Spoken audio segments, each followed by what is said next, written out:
ఏలూరు జిల్లా టీడీపీ కొత్త రథసారథి ఎవరు? ఈసారి ఛాన్స్ సీనియర్లకు ఉంటుందా? కొత్త వారికి అధ్యక్ష పదవిని కట్టబెడతారా? ఏపీ వ్యాప్తంగా పార్లమెంట్ అధ్యక్షులపై టీడీపీ అధిష్టానం దృష్టి సారించింది. ఇందులో భాగంగా ఏలూరు టీడీపీ అధ్యక్ష పదవి విషయంలో అధినేత చంద్రబాబు చాయిస్ ఎవరా అన్న దానిపై తెలుగు తమిళంలో ఆసక్తి నెలకొంది. ఈ పీఠం కోసం అనేక మంది పోటీ పడుతున్నారు. దాదాపు 6 ఏళ్లుగా ఒకే వ్యక్తి టీడీపీ జిల్లా అధ్యక్షులుగా కొనసాగడంతో ఈసారి ఖచ్చితంగా అధ్యక్షుని మార్పు ఉంటుందని అందరూ భావిస్తున్నారు. ఇంతకీ అన్ని వడపోతులను తట్టుకొని అందరి మనసులను గెలుచుకొని చివరి వరకు నిలబడే ఆ నాయకుడెవరు? Let's watch the special story. Eluru జిల్లా టీడీపీ అధ్యక్ష పీఠం కోసం ఆ పార్టీ అధిష్టానం కసరత్తు ప్రారంభించింది.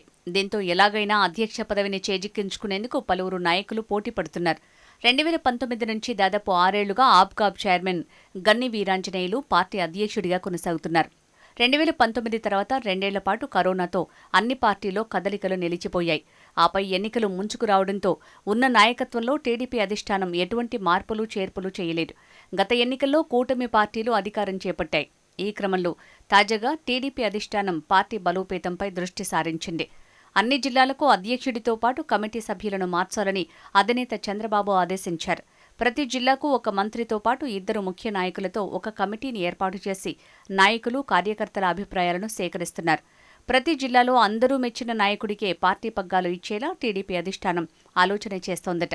ఏలూరు జిల్లాకు సంబంధించి మంత్రి గొట్టిపాటి రవికుమార్, ఎమ్మెల్యే ఎంఎస్ రాజుతో పాటు మాజీ ఎమ్మెల్సీ బుద్ధా నాగ జగదీష్తో కమిటీ ఏర్పాటు చేశారు. తాజాగా ఈ కమిటీ ఏలూరులో పర్యటించి నాయకులు, కార్యకర్తలతో విస్తృత స్థాయి సమావేశం నిర్వహించింది. ఈ సమావేశంలో నూతన అధ్యక్షుని కోసం అభిప్రాయాలను సేకరించింది. సంస్థాగతంగా పార్టీ కోసం పనిచేసిన వ్యక్తులకు, వైసీపీ దాడులు ఎదిరించి నిలబడి పోరాడిన వారికి ఏలూరు జిల్లా టీడీపీ అధ్యక్ష పదవి వచ్చేలా కమిటీ నిర్ణయం ఉంటుందని అభిప్రాయాలు వ్యక్తమవుతున్నాయి. ఈ విధంగానే కమిటీ రిపోర్టు కూడా ఉంటుందని చెప్తున్నారు. అయితే జిల్లా అధ్యక్ష పదవితో పాటు ప్రధాన కార్యదర్శి, ఉపాధ్యక్ష పదవుల కోసం పోటీ పడుతున్న నాయకులు తమ పేర్లను పరిశీలించాలని కమిటీకి విన్నవించుకున్నారు. ఏలూరు జిల్లా టీడీపీ అధ్యక్ష పదవి కోసం ప్రస్తుతం జిల్లా అధ్యక్షునిగా ఉన్న గన్ని వీరాంజనేయులు మరోసారి ఆసక్తి చూపిస్తున్నారు. అయితే గన్ని వీరాంజనేయులకు ఈ మధ్యనే డీసీసీబీ, ఆబ్కాబ్ చైర్మన్ వంటి పదవులు లభించడంతో తిరిగి ఆయన్నే కొనసాగిస్తారా అన్న దానిపై చర్చ జోరందుకుంది. ఇప్పుడున్న పరిస్థితుల్లో పార్టీకి పూర్తిగా అండగా నిలబడే నేత అవసరమని మెజారిటీ తెలుగు తమ్ముళ్లు డిమాండ్ చేస్తున్నారట. దీంతో ఏలూరు ఎమ్మెల్యే బడేటి చంటి పేరు అధ్యక్ష రేసులో ముందు వరుసలో ఉందన్న చర్చ బలంగా వినిపిస్తోంది.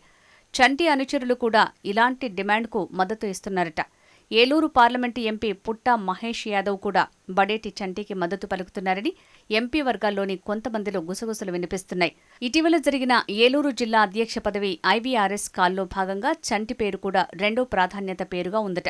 దీంతో తెలుగు తమ్ముళ్లలో ఎక్కువ శాతం చంటికే అధ్యక్ష పగ్గాలు అప్పగించాలన్న డిమాండ్ వినిపిస్తోందట. అయితే చంటి మాత్రం ఇప్పటివరకు ఈ అంశంపై నోరు విప్పలేదు.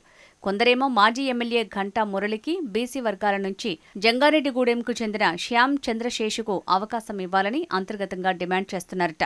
అయితే 7 నియోజకవర్గాల పరిధిలో ఇప్పటికే అత్యధికుల అభిప్రాయాలను ఆయా నియోజకవర్గాల నేతలు రాబట్టినట్టు సమాచారం. ఇంకోవైపు సాధ్యమైనంత మేర ఒకరిద్దరి పేర్లను సూచించాల్సిందిగా పరిశీలకులకు ఆదేశించినట్టు తెలుస్తోంది. అయితే టీడీపీ జిల్లా అధ్యక్షుడిగా ఎవరు బాధ్యతలు చేపట్టినా త్వరలో జరిగే స్థానిక సంస్థల ఎన్నికల్లో వారి మార్కు చూపించాల్సి ఉంటుంది. ఆ మార్కు వేసుకోవటానికి జిల్లాలో కాపుల శాతం ఎక్కువ అవటం వల్ల బడేటి చంటి అయితే సమన్వయం పాటించి అందర్నీ కలుపుకుని ముందుకు వెళ్తారన్న చర్చ జిల్లా పార్టీ సెకండ్ గ్రేడ్ నాయకుల్లో బలంగా వినిపిస్తోంది. టీడీపీ జిల్లా అధ్యక్షునిగా బాధ్యతలు తీసుకునే నాయకుడు టీడీపీ క్యాడర్ని సమన్వయపరుస్తూనే కూటమిలో భాగమైన జనసేన, బీజేపీ శ్రేణులను కూడా కలుపుకొని వెళ్లాల్సి ఉంటుంది. ఇంతకీ టీడీపీ నూతన అధ్యక్షునిగా త్రిసభ్య కమిటీ ఎవరి పేరు సిఫారసు చేస్తుంది? అధినేత చంద్రబాబు జిల్లా అధ్యక్షునిగా ఎవరిని నియమిస్తారు అనేది వేచి చూడాల్సి ఉంది.